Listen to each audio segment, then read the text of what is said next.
Okay, so in this video, I'm just gonna talk about how central banks trading activity can influence gold prices, as well as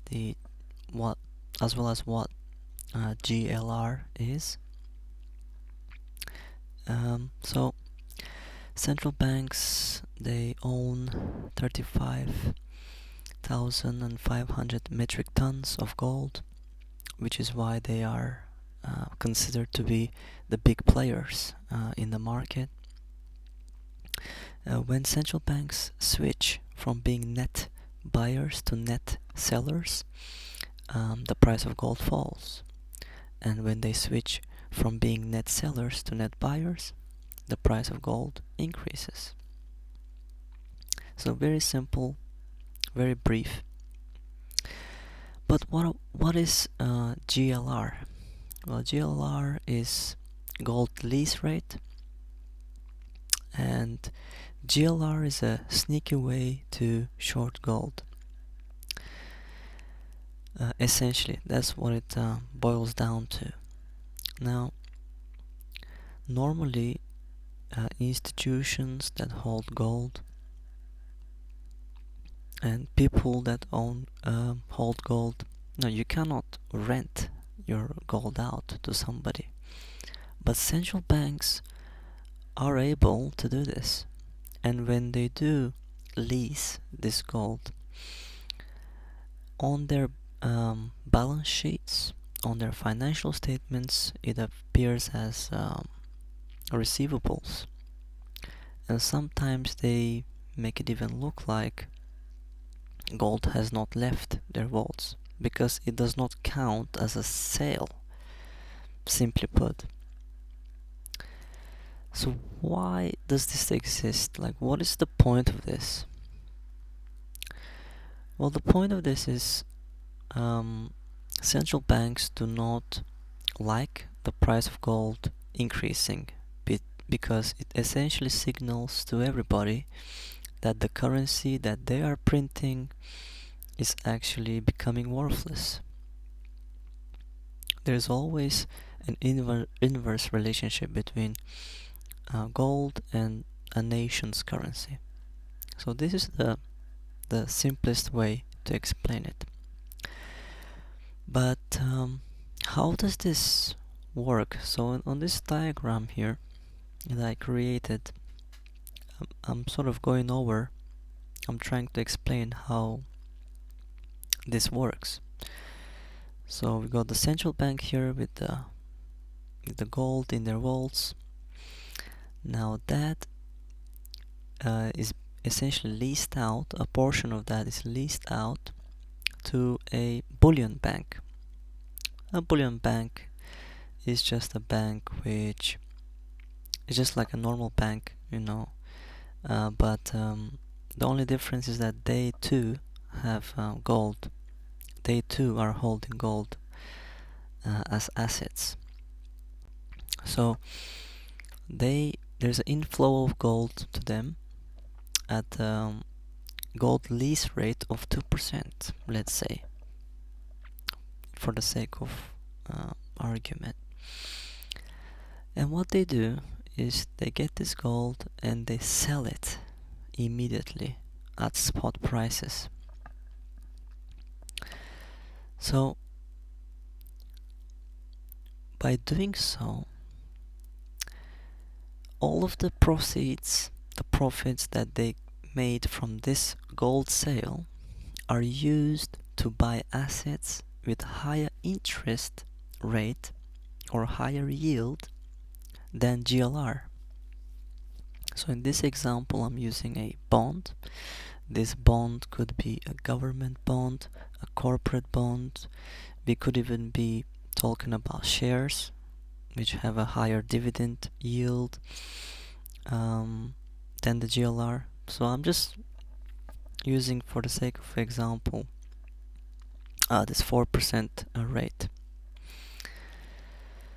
So the bank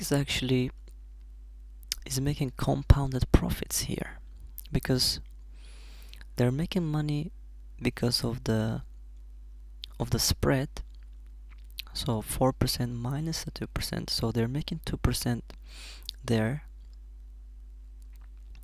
And they're also making money because the price of the bond fluctuates as well. The price of the stock, if this is a stock, also fluctuates. It can increase. So their profits kind of go out of control because of these actions that they're taking. So not only are they making money through the spread difference, they're also making money through the increase in the value of this asset that they just bought after selling the gold that they just rented. So all this money comes back to this bullion bank. So this is their profits. But obviously this gold was rented, so it has to go back to the central bank at some point, right? So what they do is, with the money that they made, they buy back the same amount of gold that they rented. However, the benefit here is that the actions and the events that took place on the right side of the diagram caused the price of gold to drop. So when the bullion bank decided to buy back the same amount of gold, they actually paid less for the gold.